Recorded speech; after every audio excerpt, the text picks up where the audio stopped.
Avi Lipkin is the co-founder of Israel Today magazine. He is an author, a journalist, a political commentator.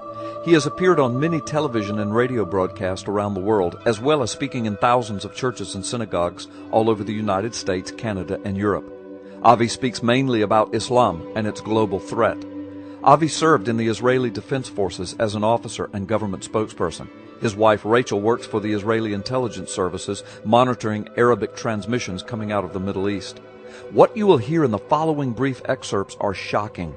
They are of an interview that Avi did with Gary Stearman of Prophecy in the News in the early part of 2010.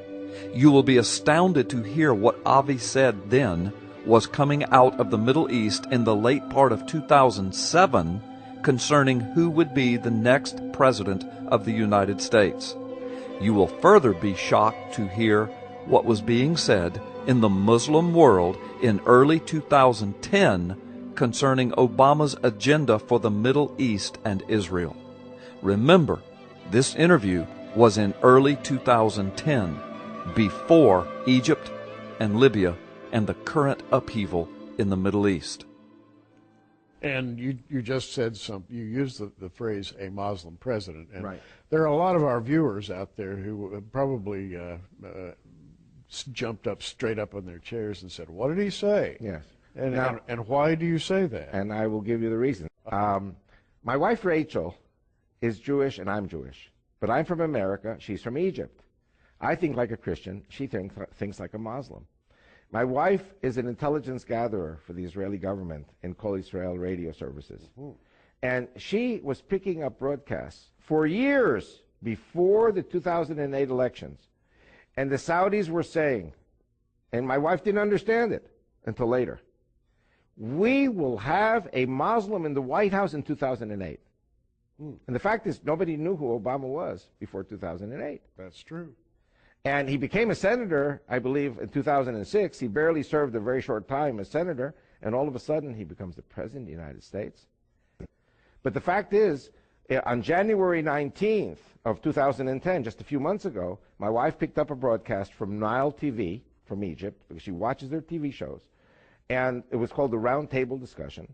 And the foreign minister, like Secretary of State, foreign minister of Egypt, Abul Ghait, said very calmly that he had had a one-on-one meeting with President Obama, and President Obama swore to him that he's a Muslim, that he's the son of a Muslim, stepson of another Muslim, that his half-brothers in Kenya are Muslims, from a Muslim tribe in Kenya, that he went to the mosque, that he went to the madrasa until age 11, and he said, you know, I've got a problem with some domestic issues, meaning health care.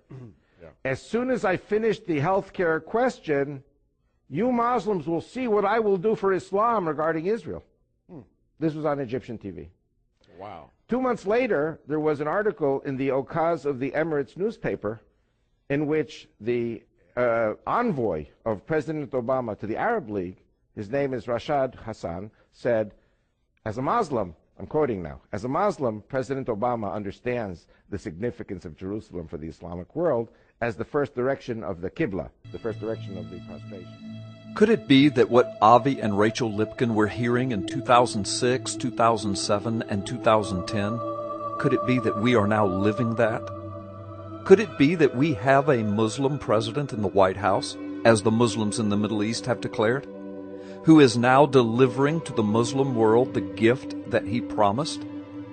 Could this be the beginning of an assault on Israel that we are now witnessing on our daily news?